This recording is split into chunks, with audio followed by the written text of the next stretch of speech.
Nós vamos começar esta pregação de hoje lendo 2 Timóteo, capítulo 3, versículo 1.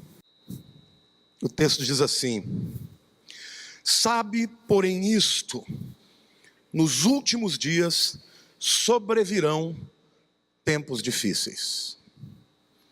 Queridos, nós estamos vivendo dias muito difíceis, de caos mesmo. Nós temos percebido uma certa insatisfação, uma angústia, um tormento. Pessoas no mundo inteiro estão vivendo debaixo de um espírito opressor. E quando o apóstolo Paulo está falando ao seu discípulo Timóteo, sem ter consciência, ele está apontando para um tempo há 2000 anos do seu tempo em que ele viveu. E a gente sabe disso pelo seguinte: em primeiro lugar, porque esta palavra últimos, não é uma palavra últimos nos últimos dias qualquer. Fala exatamente dos derradeiros. Por exemplo, essa palavra escatos, da onde vem escatologia, né? O estudo das últimas coisas, também traduz o último dia da semana, a última hora do dia, último dia do ano, último dia do mês. Portanto, Paulo e o Espírito Santo estão falando de um tempo que aconteceria bem no fim da era da igreja. Então, quando ele fala sobre isso, ele usa aqui um substantivo que é traduzido por tempos difíceis, que é um substantivo muito mais forte do que essa tradução. No grego é kalepos, diga kalepos. É o que a nossa Bíblia traduziu por tempos difíceis. Mas essa palavra é uma palavra muito mais forte do que isso. Esta palavra só ocorre mais uma vez no Novo Testamento. E está lá no Evangelho de Mateus, capítulo 8, versículo 28. Que descreve aquela cena de Jesus chegando na cidade de Gadara e encontrando os endemoniados. Ele diz assim: tendo ele chegado a outra margem, a terra dos Gadarenos, vieram-lhe ao encontro 2 endemoniados, saindo dentre os sepulcros, e a tal ponto furiosos, diga furiosos, que ninguém podia passar por aquele caminho. Essa palavra kalepos, que foi traduzida por tempos difíceis, aqui ela é traduzida por tempos furiosos, diga furiosos. Então o tempo que nós estamos vivendo é um tempo de fúria, irmãos. Hoje as pessoas matam por motivos banais, matam por time de futebol, matam por divergências políticas, matam por amor, matam por qualquer coisa, e matam com requinte de crueldade. É um tempo difícil, tempos furiosos. Quando a gente olha para essa circunstância, nós às vezes podemos ficar alarmados, até mesmo com medo, como podemos viver num tempo como esse. Só um jeito de você viver de maneira vitoriosa nesse tempo: uma vida sobrenatural. Então diga assim: nos últimos dias, para vivermos em vitória, precisamos de uma vida sobrenatural. Isso significa que Deus tem recursos para você que estão numa outra dimensão. Estão na dimensão espiritual, na dimensão celestial. É uma dimensão onde os instrumentos dos quais você vai se utilizar para vencer esses tempos não são os instrumentos que o homem natural tem. São instrumentos poderosos em Deus. E o objetivo dessa palavra aqui hoje é te equipar, te aparelhar, te preparar para enxergar o tempo em que você vive de uma outra maneira, com outro olhar, para que você tenha mais do que vitória. Amém? Então, quando a gente olha para o texto da palavra de Deus, para a gente entender as características do nosso tempo, que é a primeira parte desta mensagem, a gente vai entender, já que o substantivo foi usado na vida daquele endemoniado, ou daqueles endemoniados, a gente vai ver um pouquinho da história dele, para descobrir que tempo é esse que a gente vive. Porque são tempos semelhantes. Em primeiro lugar, como disse, um tempo de fúria. Mateus 8, 28 diz: saindo dentre os sepulcros e a tal ponto furiosos, que ninguém podia passar por aquele caminho. Você já viu alguém enfurecido? Qual é a característica de uma pessoa enfurecida? Ela está razoável? Ela está no controle? Ela está sendo dominada, tá ou não? Pelo quê? Pelo ódio. Então, hoje nós vivemos num tempo de fúria, irmãos, porque no fundo as pessoas estão com dor na alma. As pessoas estão mais do que com mágoa, mais do que com ressentimento, mais do que com raiva, mais do que com ódio. As pessoas, por nada, elas extravasam a sua fúria e as consequências muitas vezes são funestas e terríveis. A segunda característica daquele homem, o texto diz lá em Marcos, que é o texto paralelo, 5, 1 e 2, diz assim: Entremente chegaram a outra margem do mar, a terra dos Gadarenos. Ao desembarcar, logo veio dos sepulcros ao seu encontro um homem possesso de espírito imundo. O texto diz que ele vivia onde? Nos sepulcros. O espírito de morte dominava aquele homem. Ele não conseguia viver uma vida normal, uma vida natural. Ele não conseguia, ele precisava estar vivendo no lugar dos mortos, nos sepulcros. Esta é uma sociedade que está vivendo debaixo do espírito de morte. Vocês sabem que os filmes que mais são os blockbusters, os que mais vendem, sabe quais são? Vampiros, mortos-vivos ou zumbis. Não é isso? Tudo que é bizarro, tudo que é morte. Filmes que exaltam e as bilheterias explodem. Por quê? Porque as pessoas estão debaixo desse espírito de morte. Você pode achar, não, isso é só entretenimento. Não, isso é uma evidência. Quando alguém se atrai pela morte, é porque está debaixo da opressão do espírito de morte. Isso tanto é verdade, irmãos, que nunca houve tanto suicídio na vida. Hoje existem jovens, adolescentes se suicidando, fazendo jogos na internet e filmando exatamente o momento em que se enforcam, que se dilaceram, se matam. Espírito de morte. Nós estamos vivendo debaixo de uma atmosfera de morte. Por isso, calepos. Por isso, tempos difíceis, furiosos, espíritos de morte. Esse é o tempo que nós estamos vivendo. Terceira característica desse tempo, a Bíblia diz que ele estava possesso por espíritos imundos. Diga imundos. Sabe, espírito imundo na Bíblia, toda vez que aparece, essa palavra está ligada à sensualidade. Nunca nós tivemos a proliferação da imoralidade, da pornografia, como nos dias de hoje. Na minha época de juventude, eu já fui adolescente, e quando eu queria comprar alguma coisa para ver uma revista de mulher pelada, desculpem, tá? Não se ofendam, eu já fiz essas coisas. A gente ia com os amigos na banca, e a gente morria de vergonha. A gente chegava lá, pedia uma revista de esporte, pedia um negócio assim, e aí pedia no meio a revista de mulher pelada. Mas era uma coisa muito difícil para a gente. Não era algo fácil. Hoje existem crianças de 8 anos de idade que já estão viciadas em pornografia, porque têm acesso direto à internet livre, grátis. Os pais vão dormir, acham que o filho está dormindo, ele está, na verdade, poluindo a sua mente com esse espírito de imoralidade. Queridos, eu tenho aconselhado muitos casais cuja vida está sendo destruída, porque ambos estão se entregando à imoralidade. Olhe para a pessoa do teu lado e diga: isso não fica impune. A imoralidade é uma das maiores lutas do nosso dia, irmãos. Casamentos onde o marido não consegue mais ter uma relação natural com a mulher. Por quê? Porque ele está acostumado com tudo que a internet apresenta, com todas as bestialidades, com todas as coisas horrendas que são divulgadas na internet livremente.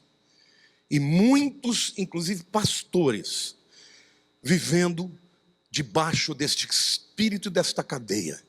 Espírito de imundície é o que acontecia na vida daquele homem. A quarta característica do nosso tempo, irmãos, são espíritos incontroláveis. Marcos 5, 3 e 4 diz assim: o qual vivia nos sepulcros e nem mesmo com cadeias alguém podia prendê-lo, porque tendo sido muitas vezes preso com grilhões e cadeias, as cadeias foram quebradas por ele e os grilhões despedaçados, e ninguém podia subjugá-lo. Aqui tem duas palavras, uma é prender, del, que é literalmente prender com cadeias, e nem mesmo as cadeias podiam segurá-lo, porque ele tinha uma força sobre-humana. E a segunda palavra é damaso, no grego, que traduz ninguém podia subjugá-lo, mas essa palavra significa literalmente domar o animal, controlar o animal. Portanto, essa pessoa era incontrolável. Você já percebeu que hoje nós vivemos nesse tempo? Você já percebeu que hoje as pessoas não se submetem a nada ou a ninguém? Se a Bíblia diz, eles dizem, não concordo. Essa verdade pode ser boa para você, mas não é para mim. A Bíblia não segura. A lei não segura. A moral não segura. O temor não segura. São pessoas incontroláveis. Fazem o que querem e chamam isso de liberdade. Mas, queridos, isso não é liberdade, porque este é um tempo de prisões. Pessoas que, por acreditarem poder fazer o que quiser para serem livres, na verdade se tornam cada vez mais presas espiritualmente. Olhe para a pessoa do teu lado e diga: a Bíblia diz que a verdade vos libertará. Se pois o Filho vos libertar, verdadeiramente sereis livres. Amém, igreja? Então, para que nós sejamos livres, nós temos que ser dominados e dirigidos pela verdade, pela palavra de Deus. Amém, igreja? Mas é um tempo onde as pessoas são literalmente incontroláveis. Fazem o que querem. Não se submetem a nada ou a ninguém. Em quinto lugar, o texto fala que é um tempo de autoflagelação. Marcos 5,5 diz que ele andava sempre de noite e de dia, clamando por entre os sepulcros e pelos montes, ferindo-se com pedras. Como que alguém pode se ferir? Qual é o prazer disso? Hoje você tem um nome para isso: sadomasoquismo. A pessoa tem prazer em imprimir dor no outro e tem prazer em receber dor. Autoflagelação. Vocês não têm ideia de quantos adolescentes se cortam, irmãos. E muitos até filhos de crentes estão se cortando. Estão se flagelando. Este é o tempo em que nós vivemos. Quando a palavra de Deus diz que são tempos difíceis, esse calepós significa isso tudo, é muito mais do que difícil. São tempos duríssimos, de fúria, de morte, de autoflagelação, tempos que só podem ser vividos de maneira vitoriosa se nós entendermos qual é aquilo que Deus, qual é a verdade sob a qual nós devemos estar, aquilo que deve pautar a nossa vida, as nossas decisões. Quantos aqui querem nessa manhã serem livres desse espírito difícil desse tempo? Amém? Diga amém. E por último lugar, tempos de nudez ou de vergonha. Em Lucas 8:27 diz: havia muito não se vestia, nem habitava em casa alguma, porém vivia nos sepulcros. Por que será que as pessoas querem tanto mostrar sua nudez? Hoje em dia, a nudez é até chamada de arte. Existem amostras de arte que um homem nu fica lá, peladão. Para quê? Pessoas vão lá e toquem nele. O que é isso, irmãos? Isso é um tempo de rebelião contra Deus. Então, a igreja, mais do que nunca, tem o chamado, a obrigação, a necessidade para entender o tempo em que vive e ser sal da terra e luz do mundo, para transformar, porque ainda há muita gente para ser resgatada destes espíritos que amarram, manietam, subjugam, escravizam. Amém, igreja? Olhe para a pessoa do teu lado e diga: Deus tem um chamado para você. Por último lugar, o texto fala de tormento. Que tenho eu contigo, em Lucas 8:28. Jesus, Filho do Deus Altíssimo, rogo-te que não me atormentes. Quando pessoas que estão debaixo desta opressão se submetem à presença de Deus e de Jesus, se sentem atormentadas. Mas nós vivemos num tempo de tormento, de angústia, de tristeza, de depressões profundas, de lutas na mente, lutas na alma. As pessoas mais do que nunca estão aprisionadas. 99% das pessoas que me procuram para falar de tormentos da alma, de lutas na alma, de tentações, de pensamentos que não conseguem se livrar. Por quê? Porque este é um tempo de tormento, irmãos. É o tormento que vem do medo, é o tormento que vem da culpa, é o tormento espiritual que vem para tornar essas pessoas ainda mais subjugadas e em cadeias. Mas diga assim: a vida sobrenatural do Espírito Santo nos dá vitória sobre isso. Glória a Deus.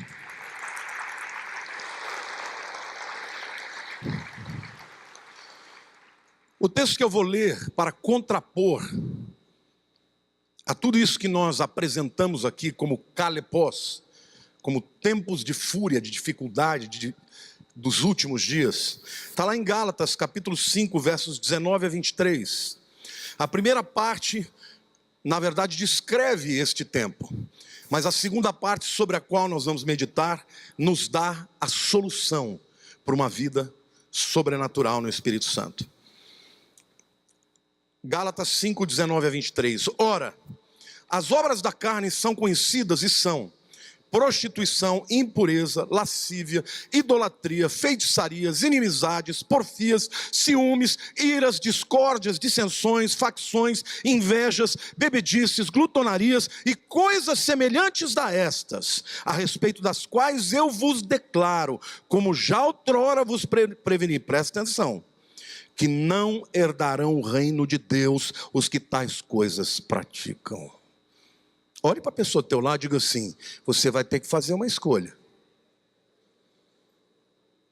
Porque hoje existe uma ênfase na graça, e a graça é o maior dom que nós recebemos de Deus, mas existe o que os teólogos estão chamando de gracismo, que é uma supervalorização da graça, tirando a responsabilidade.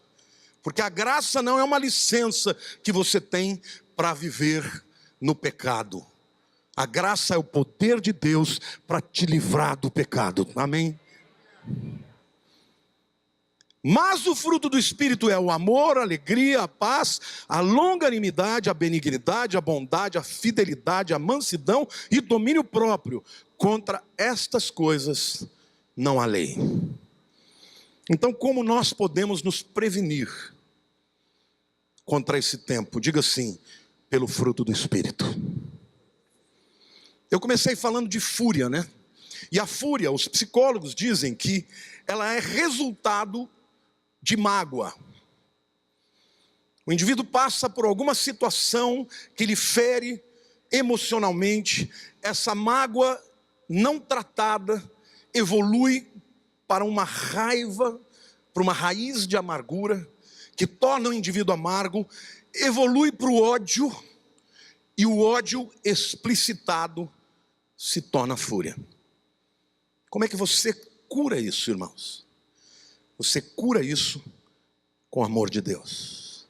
O fruto do Espírito é o quê? É o amor. Se você hoje está no teu coração com raiva, com ódio, com ressentimento, eu quero te dizer que existe um antídoto para isso, que é o amor de Deus. Amém?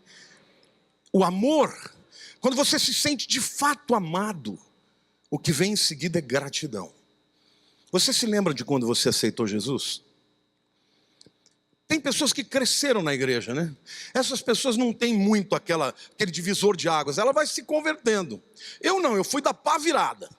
Então, quando eu me converti, que eu senti o amor de Deus, irmãos, era uma coisa que todo dia eu chorava de alegria. Todo dia eu falava: não é possível que Ele me ama. Não, eu não estou acreditando, me belisca. Por quê?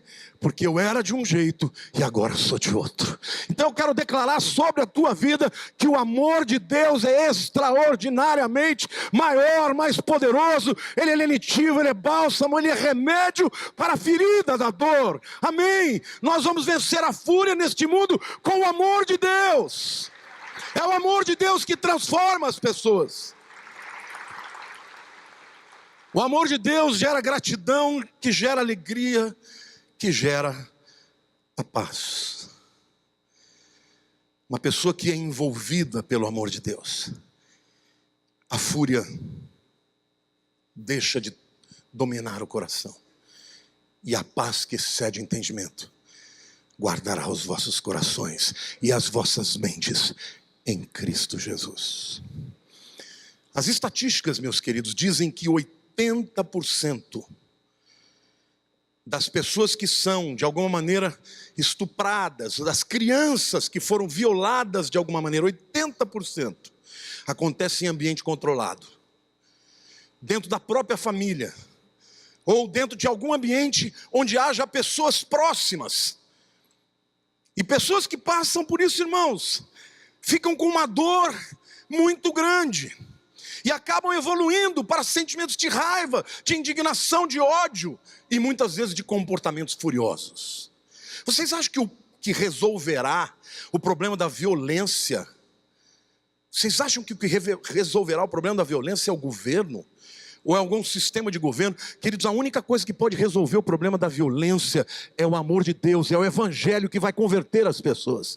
Porque a maioria destes marginais que se tornam estupradores, assassinos, eles foram antes vitimizados. Eles estiveram dentro da sua própria casa, pais que abandonaram, pais que espancaram, crescem num ambiente onde o ódio é alimentado. Por quê? Porque não tem o amor para dar. Mas quando Jesus entra, pode entrar na favela, pode entrar na casa do homem rico, o amor de Cristo pode destruir a cadeia do ódio através do amor que restaura e que cura. Amém? A Bíblia diz que o amor tudo crê, tudo espera, tudo sofre, tudo suporta. Amém? Então, igreja, o que nós precisamos é amar. Amar ao mundo, amar com o amor de Jesus, tocar nas pessoas, porque quando pessoas são tocadas pelo amor de Deus, a desconstrução da obra maligna começa a acontecer. Nós temos muita gente aqui na igreja que tinha uma vida destruída e hoje estão vivendo bem, felizes, com dignidade, com alegria, porque foram perdoados por Deus. Bem-aventurado aquele que foi perdoado, cujas transgressões foram perdoadas. Amém? A Bíblia diz que o amor cobre multidão de transgressões. Diga amor. Viver no amor de Deus é sobrenatural, porque o amor de Deus não tem absolutamente nada a ver com a afetividade humana. O amor de Deus não é só pelos nossos. É fácil amar os nossos, mas o amor de Deus nos torna capazes de amar o feio, de amar o horrendo, de amar o pecador. E é isso que a Bíblia diz: Deus prova o seu amor para conosco pelo fato de ter Cristo morrido por nós, sendo nós ainda pecadores. Olhe para a pessoa do teu lado e diga: é o amor de Deus que vai curar a fúria na tua casa. Se hoje há ressentimento, se há raiva dentro dos relacionamentos, às vezes entre pais e filhos, filhos odiando pais por causa de pais violentos, pais odiando os filhos por causa de desonra. Mas eu quero dizer que hoje Deus tem para a tua vida restauração. Mergulhe no amor de Jesus, porque o amor liberta, o amor restaura, o amor renova.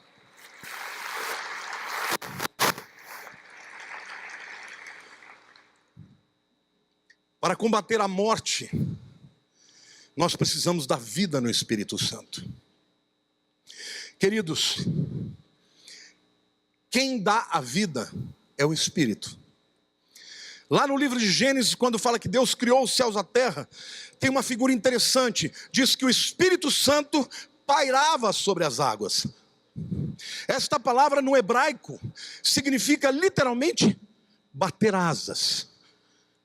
É como se o Espírito Santo estivesse como um helicóptero, planando e soprando sobre as águas. Logo em seguida, a vida vem à terra. Olhe para a pessoa ao teu lado e diga assim: quem gera a vida é o Espírito Santo. Nós precisamos da vida no Espírito Santo. Jó 33, versículo 4 diz assim: o Espírito, Ruach, me fez, e o sopro, Neshama, do Todo-Poderoso me dá vida. Neshama significa hálito, respiração. O que Jó está dizendo é que quem deu vida para ele foi o Espírito de Deus. Querido, quando alguém diz sim para Jesus, a Bíblia diz que outrora estávamos mortos nos nossos delitos e pecados, e Ele nos deu vida. No momento em que você diz sim para Jesus, o Espírito Santo sobra vida sobre você. Eu quero declarar vida sobre a morte, vida sobre a morte da tua alma, vida sobre a morte do seu espírito, vida sobre a morte das suas emoções, vida sobre as suas lembranças. Ainda que Satanás tenha trabalhado para construir fortalezas de morte, eu quero declarar sobre você que o Espírito de Deus vai produzir vida no teu coração. Amém, queridos? Jesus deixou claro: você tem que nascer da água e do Espírito. O nascimento da água é um nascimento, alguns dizem que é a palavra, eu creio que é um nascimento físico, porque a água representa a vida, mas nascer do Espírito é um nascimento espiritual. Olhe para a pessoa do teu lado e diga assim: se você tem Jesus, a vida está sobre você. A Bíblia diz que quem ressuscitou Jesus dos mortos foi o Espírito Santo de Deus. Querido, não tem poder de morte que já não tenha sido destruído pelo Espírito Santo de Deus. Então eu quero declarar sobre a tua vida: não viva sobre a égide, sob a tutoria, sob a opressão, sob o subjugo de morte, porque nós temos o Espírito de vida que nos ressuscitou juntamente com Cristo. Amém, igreja? Glória a Deus, diga: eu sou vivo. Amém? Então viva no Espírito.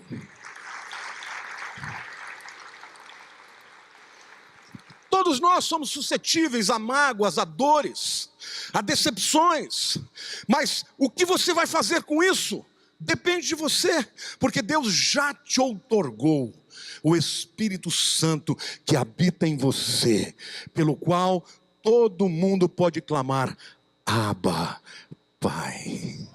Amém? Graças a Deus, igreja, graças a Deus. Como vencer a morte? Pela vida do Espírito. O terceiro espírito que domina os nossos dias é a impureza. Como eu vos disse, a imoralidade sexual. Como é que podemos combater isso? Em 1 João 9 diz assim: se confessarmos, diga confessarmos, os nossos pecados, Ele é fiel e justo para nos perdoar os pecados e nos purificar de toda injustiça. Notem que o que antagoniza a impureza não é a santidade. Quando você está vivendo debaixo da opressão, da impureza, da imoralidade, não é fazer força para virar santo. O que antagoniza a impureza é a fidelidade. Em primeiro lugar, a fidelidade de Deus, porque toda vez que alguém peca, pode confessar a Jesus, e a Bíblia promete: se confessarmos os nossos pecados, Ele é fiel, diga Ele é fiel, diga fidelidade, e justo para nos perdoar os pecados e nos purificar de toda injustiça. Sabe o que te faz vencer a impureza? Diga a fidelidade de Deus, diga a fidelidade de Jesus. Jesus morreu pelos seus pecados, amém, igreja? Mas no fruto do Espírito também fala de fidelidade. Então isso significa que primeiro Jesus morre por nós, porque Ele é fiel, ainda que sejamos infiéis, Ele é fiel, e Ele morre por nós, troca de lugar, recebe os nossos pecados, e nós recebemos a sua justiça. Isso se chama justificação, somos purificados dos nossos pecados, mas quando nós pecamos, Ele nos deixa uma porta aberta para confissão, para que continuamente sejamos purificados, continuamente cresçamos em direção à fidelidade. Sabe o que vai fazer de você uma pessoa que anda em santidade? Ser fiel a Jesus. Por isso você não tem que ficar fazendo qualquer coisa para conseguir se santificar. Porque tudo que tinha que ser feito já foi feito. Olha assim, tudo que tinha que ser feito, Jesus já fez na cruz. E a Bíblia diz que Ele perdoou uma vez por todas. Em Hebreus fala, uma vez para todas. E o autor de Hebreus compara com os sacrifícios de animais que tinham que ser frequentemente renovados. Ele diz, mas Jesus, uma vez para sempre, nos purificou de todos os pecados. Então como é que eu venço o pecado, a imoralidade, a impureza? Sendo fiel a Deus. Olha para a pessoa do teu lado e diga assim, ande em fidelidade. Queridos, o Espírito Santo faz isso na sua vida. Primeiro porque quando você começa a desviar do caminho, Ele começa a te falar. Você está indo pelo caminho do pecado. Quantos aqui já sentiram a voz do Espírito no coração dizendo, não é por aí? Amém? Quantos aqui já se prostraram na presença de Deus? Quantos aqui já sentiram perdão? Quantos se sentiram abraçados porque o Senhor te ama? E eu quero declarar e profetizar na tua vida, você vai ser livre. Este tempo é um tempo de lutas, mas é um tempo em que Deus está separando a sua igreja, e você vai viver uma vida de santidade por causa do Espírito Santo dentro de você, te ajudando a ser fiel. Amém?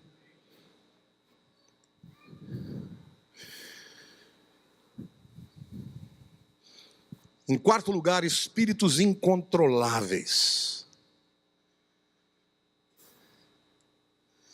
Quantos aqui têm percebido que na atitude dos filhos essa rebeldia? Levante a mão. Quantos aqui têm percebido no seu próprio coração a rebeldia?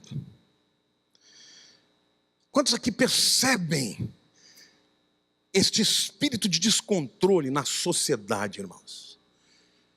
Eu creio que em 20, 30 anos, o mundo mudou de uma forma absurda.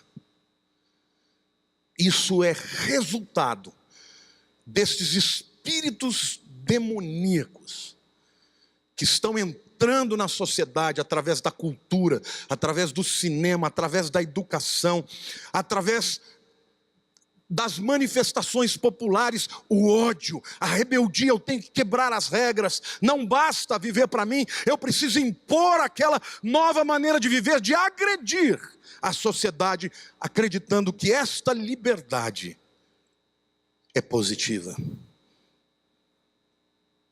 Como que nós combatemos isso? O Espírito Santo produz domínio próprio. Diga para a pessoa ao teu lado, diga, se você não puder se controlar, você não vai controlar ninguém. Em outras palavras, você ganha autoridade quando você vence as suas próprias batalhas. E a igreja precisa disso. A igreja precisa de pessoas que mudam de temperamento. Eu era mentiroso, isso eu nunca fui, mas os que eram mentirosos deixam de ser. Os que eram violentos deixam de ser. Os que eram lascivos deixam de ser. Por quê? Porque estão buscando o enchimento do Espírito Santo, que traz como fruto e consequência domínio próprio. Em quinto lugar, a autoflagelação. Mais uma vez eu digo que a autoflagelação só pode ser combatida pelo amor e pela vida do Espírito. Você sabe por que uma pessoa se flagela, queridos? É a atuação do espírito de morte somada à incapacidade do indivíduo de lidar com a dor da vida. Quantos aqui sabem que tem muitas pessoas que estão aqui hoje, que a vida dói? Quantos de vocês estão sentindo dor na alma? Não tenha medo, querido. Hoje é dia de confessar. Hoje é dia de libertação. Quantos aqui querem ser livres da dor da alma? Esta dor na alma é que gera autoflagelação. O indivíduo que começa a se cortar, que começa a se autoflagelar, ele está sentindo tanta dor na vida, que ele começa a se autossabotar. Ele, na verdade, está se preparando para um suicídio. Os psiquiatras dizem que uma pessoa que diz que tem vontade de se matar deve ser tratada com muita responsabilidade. Porque o indivíduo que chega a pensar sobre isso está passando por uma dor muito profunda. E isso existe, irmãos, até na vida dos crentes muitas vezes. Pessoas vêm me falar: pastor, eu só não me mato porque eu sou crente e eu tenho medo de perder minha salvação. Eu quero te dizer para você que tem um antídoto para isso. E este antídoto é o amor de Deus. Você pode ter sido abandonado pelos seus pais. Você pode ter sido violado por pessoas de confiança. Mas eu quero te dizer que Deus jamais te abandonará. Deus está contigo. E a vida no Espírito, a atmosfera do Espírito, precisa provocar essa libertação. Amém? Quantos de vocês aqui conhecem alguém que tem depressão profunda? Fica de pé, só para eu ter uma ideia.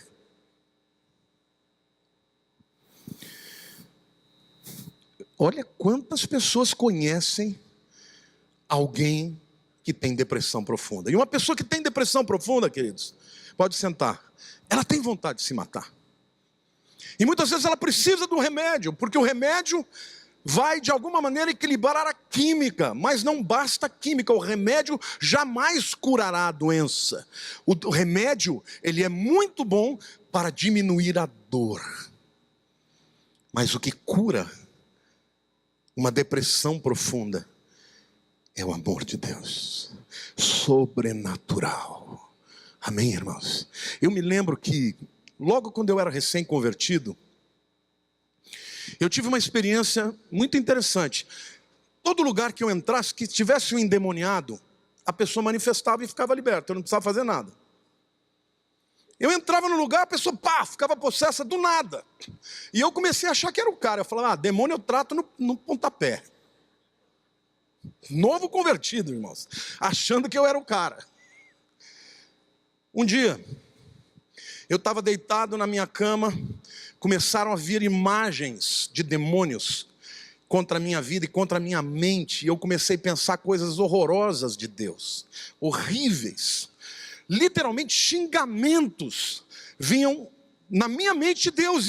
E ao mesmo tempo que ele lançava aquilo, ele dizia: agora você perdeu a sua salvação. Imagina, um menino que não sabia nada de teologia, estava achando que eu tinha perdido a salvação. Eu me lembro um dia que ele falou assim: a dor, eu passei uma semana sem dormir. E não tinha coragem de contar para ninguém, de tanta culpa.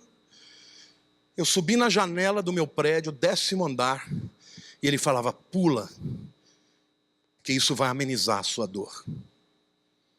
Eu me lembro que naquele momento, eu quase fiz, e eu pulei para trás, eu falei: Deus, eu sei que eu não sou digno.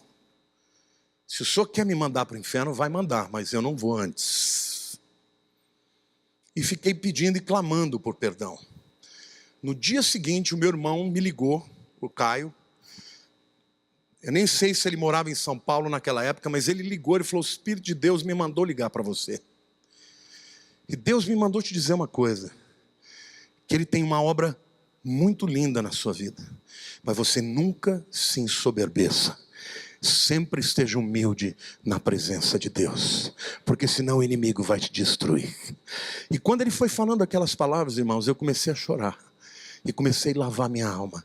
E quanto mais eu chorava, mais liberto eu estava. Nunca mais eu tive aquela sensação. Foi o amor de Deus. Quando eu percebi o quão pecador eu era, E tive medo de perder a coisa mais preciosa que eu tinha na minha vida, que era o meu relacionamento com Deus. Quando eu senti o amor dele e a aceitação dele, a despeito de todos os pensamentos ruins que eu tinha tido. Aquele amor limpou a minha alma. E por isso que muitas vezes vocês me veem chorando de alegria quando eu falo de Jesus, porque, queridos, uma coisa que eu tenho certeza absoluta é do amor dele pela minha vida. Ele me ama, mas ele me mandou dizer hoje, nesta manhã, ele te ama e te ama tanto que ele deu a vida por você. E a Bíblia diz que uma alma vale mais que o mundo inteiro. A Bíblia diz que o pastor deixa 199 ovelhas para buscar uma ovelha. Esta ovelha é você. Você é amado pelo Pai. Você pode chamá-lo de papai. Não importa o pecado que você tenha cometido, há perdão para você, porque ele te ama. Amém, igreja? Aplauda mais. Eu declaro libertação sobre a tua alma nesta manhã.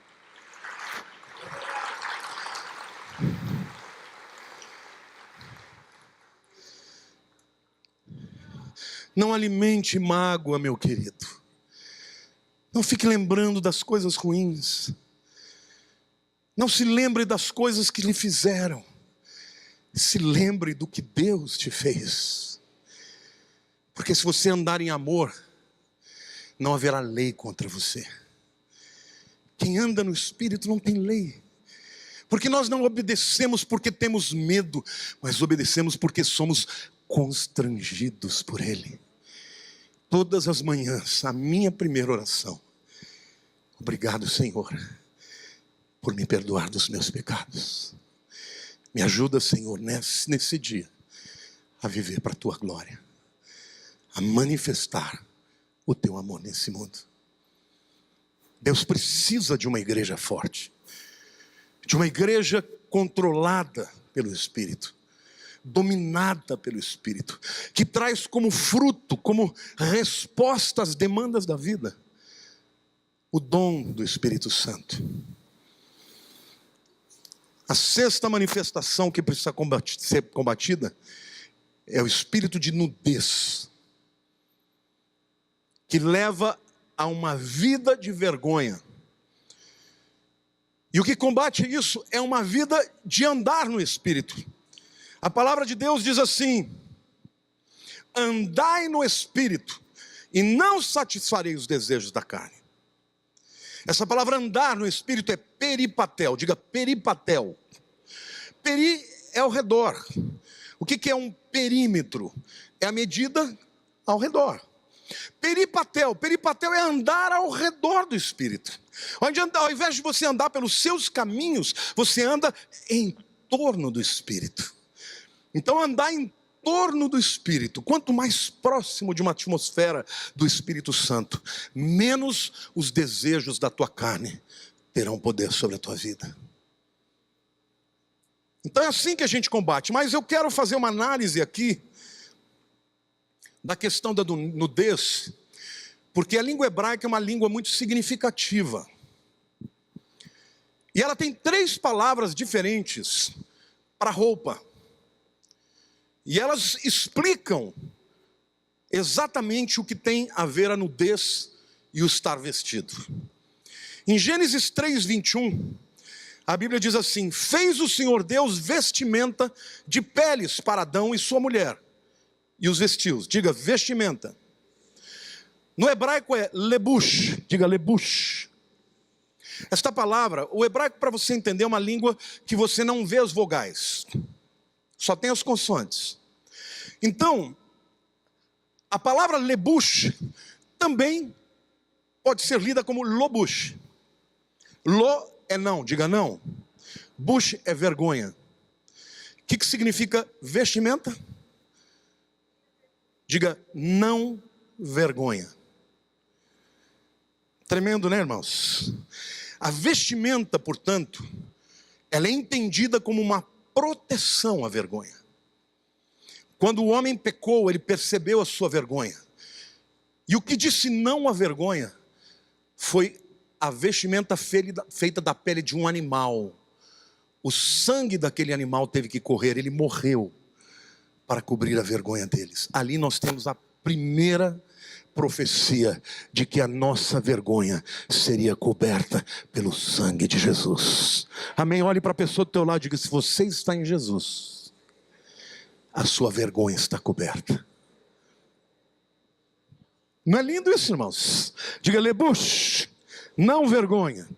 A segunda palavra hebraica para roupa, e aqui não é vestimenta mais, mas é roupa, é beged. Se você for a Israel, você fala ani tzarich liknot begedim. Eu preciso comprar vestimentas, t-shirt, camiseta. Diga begedim. Begedim é um plural, vem de beged. O que significa beged? Mais uma vez, é igualzinho escrito bagad. Diga bagad, que significa rebeldia ou traição. Em outras palavras, como Adão e Eva se rebelaram e traíram a Deus, eles precisavam ser cobertos de roupa para inutilizar a sua rebelião e a sua traição. Por que as pessoas hoje estão se despindo como sinal de rebeldia, de rebelião? Olhe para o lado e diga assim: a rebelião é como o pecado de feitiçaria. Queridos, o pecado de Lúcifer foi a rebelião. E não se iludam, uma sociedade que se rebela contra a Bíblia, contra os costumes judaicos cristãos, é uma sociedade que está sendo conduzida pelo próprio rebelde original, que é Satanás. E a terceira palavra para roupa ou para vestimenta, aqui no caso é capa. Diga meil. Esta palavra pode ser lida exatamente igual a maal, que significa profanar. Como Adão e Eva profanaram e desrespeitaram a Deus e profanaram o seu nome, precisaram se cobrir. Então esse espírito de nudez que nós vemos hoje, irmãos, no cinema, na televisão, nada mais é uma expressão de rebelião, de traição, de profanação da vontade de Deus. Agora a igreja já está coberta pelo sangue de Jesus, mas nós temos autoridade para repreender esse espírito naquele lugar onde nós estamos presentes. Amém, igreja? Então se o teu filho, se a tua esposa, se o teu marido, quem esteja ao seu lado, estiver debaixo desse espírito, ore a Deus para que você seja um instrumento de cura, de restauração. Amém? Como vencer isso tudo? Gálatas 5,16 diz: digo porém, andai no Espírito, diga peripapel, ao redor do Espírito, e jamais satisfareis a concupiscência da carne. Você acha que é possível vencer a carne por si mesmo?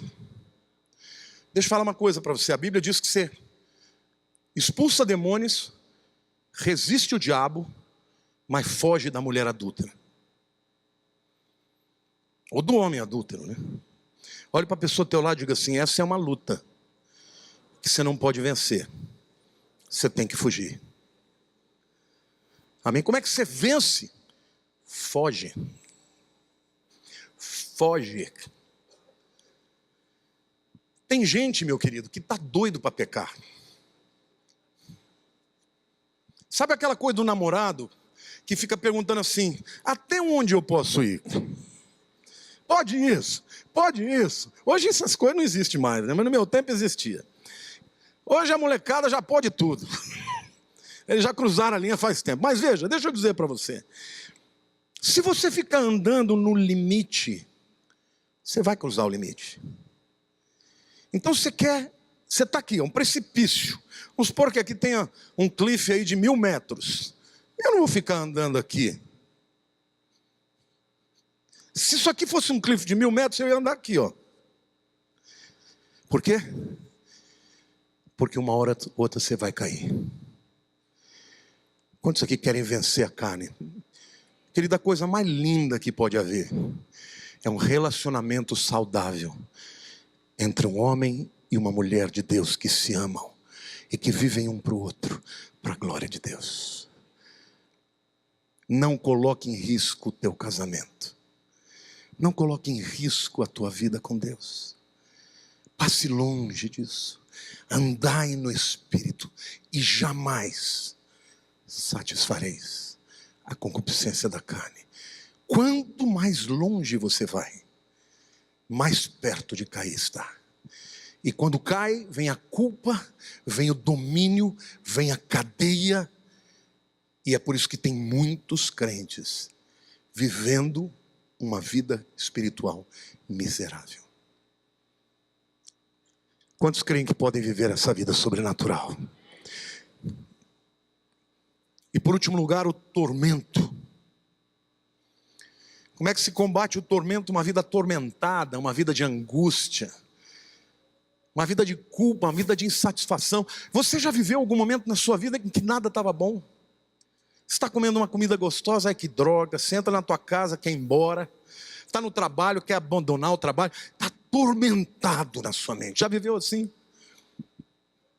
A Bíblia diz assim, 1 João 4,18: no amor não existe medo. Antes, o perfeito amor lança fora o medo. Ora, o medo produz tormento. Logo, aquele que teme não é aperfeiçoado em amor. Se você está atormentado, é porque o amor de Deus não te libertou ainda. Mas eu quero te dizer, querido, Jesus está vivo hoje. Ele ainda salva os pecadores. Ele ainda expulsa os demônios, como fez de Maria Madalena.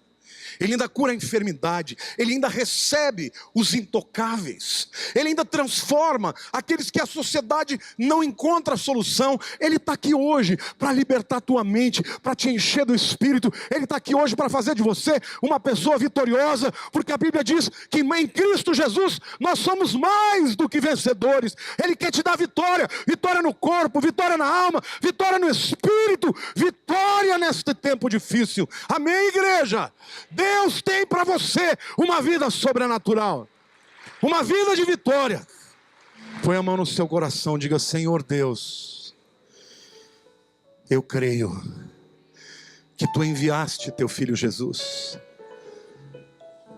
para salvar o mundo inteiro, no qual eu me incluo. Eu sei que sou pecador, mas eu creio que Jesus morreu no meu lugar, na cruz do Calvário, pelos meus pecados. Eu sei que a partir de hoje, a minha culpa não tem poder, porque eu confesso o meu pecado. Mas eu quero te agradecer, Senhor, porque eu tenho o Espírito Santo. A partir do momento em que eu criei, Ele entrou na minha vida. Perdoa-me, Espírito Santo, porque muitas vezes eu ando na carne e não no Teu Espírito. Porque muitas vezes eu me rebelo, eu me afasto. Mas hoje eu estou aqui para confessar o meu pecado e te pedir, Espírito Santo, dirige a minha vida. Entra no meu coração agora. Quebra as cadeias de dor, de mágoa, de culpa, de violência, de ódio, de ressentimento, de incredulidade, de impureza. Perdoa-me, Senhor Deus. Espírito Santo, enche-me com o Teu amor. Pai, eu sei que o Senhor jamais me rejeitará. Eu quero pedir perdão, Senhor, porque muitas vezes eu acredito que vou ser pleno, não com a Tua presença, mas com qualquer coisa que este mundo pode oferecer. Santifica a minha vida, transforma a minha mente, muda as minhas emoções, fala comigo pela Tua palavra, transforma o meu caminhar, o meu andar, convence-me do pecado e usa-me, Senhor, neste tempo difícil, de fúria, de rebelião, como um discípulo fiel, que anda na tua vontade, para a glória do teu nome. Em nome de Jesus eu deponho as minhas armas, eu abro mão, Senhor, dos meus raciocínios, e eu te suplico, mostra-me a tua vontade.